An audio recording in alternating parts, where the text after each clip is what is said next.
กูมึงคือบอกมาเขาแก้วก็เลยนะมาพักแล้วซึ่งมันต้องไปลงมา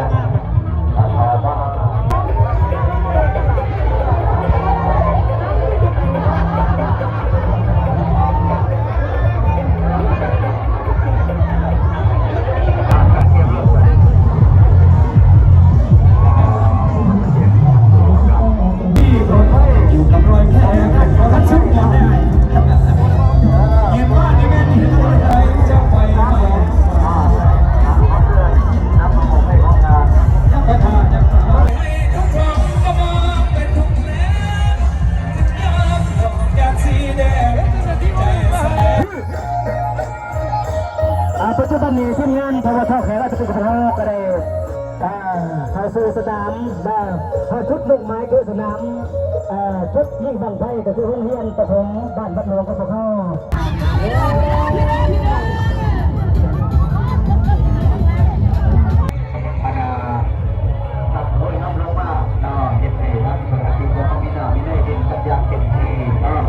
จากเมืองไต้เศรษฐาเนาะเกี่ยวกับสูตรเนาะ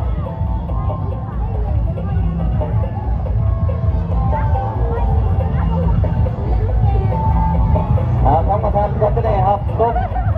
บังไฟนอกจากทั้งแผนกแถลงข่าววัฒนธรรมเนาะเอาเกม3 2 1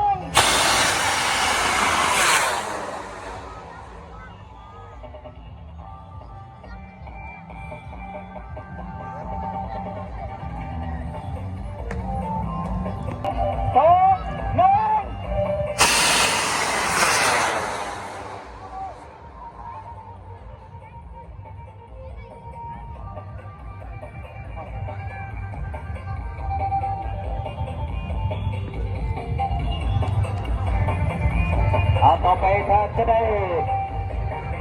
ขับเคลื่อนออกไปจากเมืองบางผู้ใช้จากสระอริยาจากคณะเมืองกำลังใจได้เป็นสักทีนี้ครับ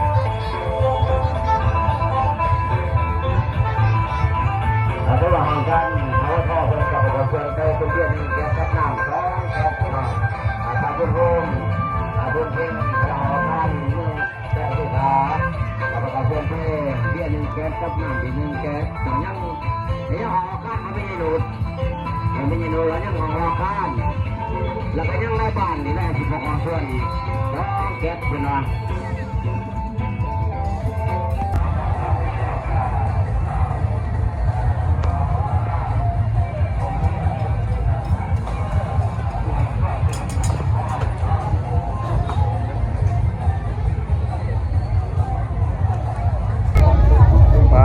ลูกค้ามาก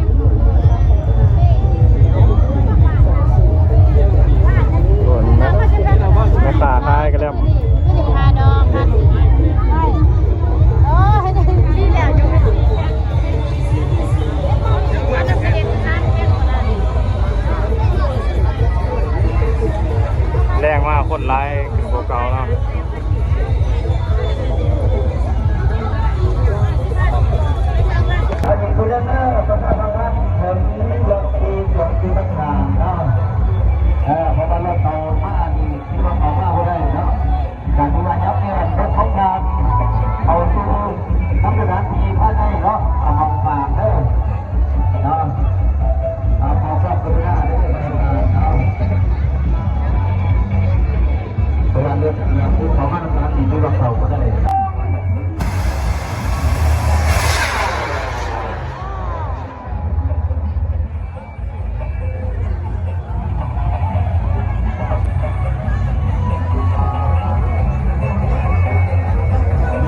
Hãy subscribe cho kênh Ghiền Mì Gõ để không bỏ lỡ